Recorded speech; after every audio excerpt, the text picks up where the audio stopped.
Ishamak Kaipu Sik Hautaujai, Kotu Committee on Tribal Unity Kangpupi Cedar Hills ki spokesperson amani ngasi ki ayuk kasida Kotu na thamjaba wafam nataga warip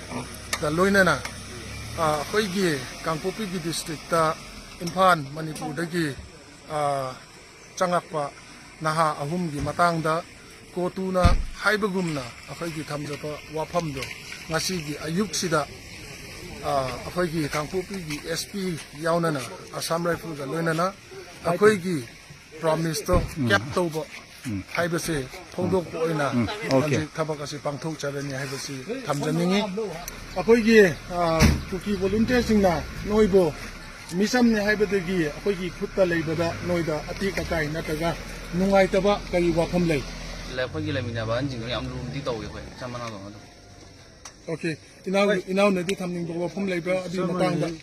chaman nei ka okay sina luna sana manaw to banaw gumna okay loinana numit khara akhoi sida lairi ngai da noini gi pin da ba wafam thamning ba leiba kari pin da ba lei pen da bari ama ka sula jade akhona lambi de soi haidi bo soi na sangu bani na akhona soi sana to khanjai adubu yama ni yama sina manaw gumna luna sana to ju manaw khoi thamo yama pin na haninga le ka yama ni thaga sa hani noini bo asoy ngam atik akai yaude haina thado ani haibegi pau si kam kan da phangi yam kono rakana hari ba dum sai pui alla mana lamina do dum hai adugumba nungairaba pau du phangakanda noini da kari aphawbale kari phawge wakhanda yum yorne hai amoida khoi ima khoi family agi khoi Saudnya lagi ni ugo pangani khamada amoida hanya ta nuai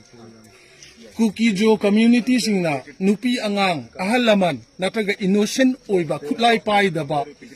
mi da akoina khut thade haibigi wafam si chapchana Kuki Jo singna lepe haibigi wafam si hanadagi tabi bra nataga honjik aina haiba wafam asida tabada noini gi pukningda pinjaba nungaiba kari aphawba lei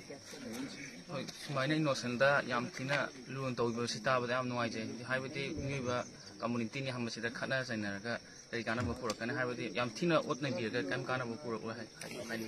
akhoi gi Kuki Jo community dagi chakhadau badina akhoi lehori ba Kuki Jo gi community gi mi singda wafam kharadang thamning ba leiba yamba ngasi koina ngasi dagi jumda koina halaka du matam asida koina singi sinau gi sinau jin koina haina na mani masa mana moina koina hajaning lodi singi ji ahoi kuki sinau jin tau tau thaba khodi mo ta mai pak pa fa to ojuno koi masa mana du na luna jana to bi smaina patung tara ko da su so da ngam do ba adi yamba jingda ana yaudana fa ba si hajaning aroiba wahang oina maitai macha ama Kuki gi lamda asida changak khibada noini gi thajabagi wangmada Kuki Jo community singna noibu thaduk lakpa haibasi nasa noini na akhoi gi meitai community da kari wafam phongdok ningi akhoi ahan ba sang ko de koi thawai je mang ani habi thajaba dum chawa lei haita aduga sumaina kallani kholani jaina hairak podo yamoina yam nuai to am adugum thagachani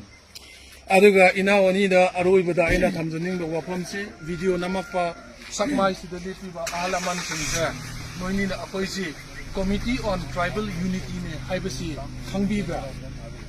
ojiketan ha ja Kotu di tai ko. Kotu haibasi tai ko.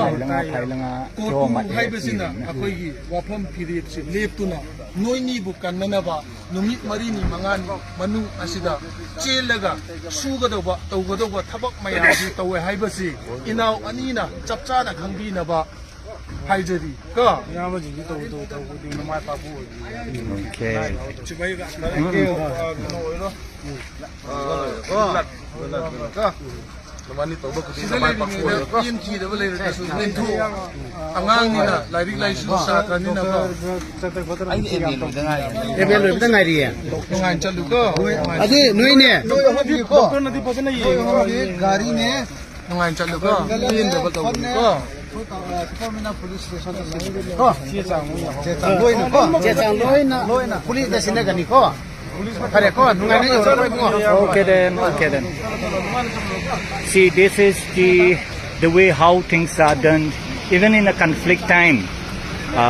showing a higher moral ground. This is what the Kuki Jau communities are known for, with a simple heart and with a attitude of not hurting women, children, and civilian innocent. That is our priority.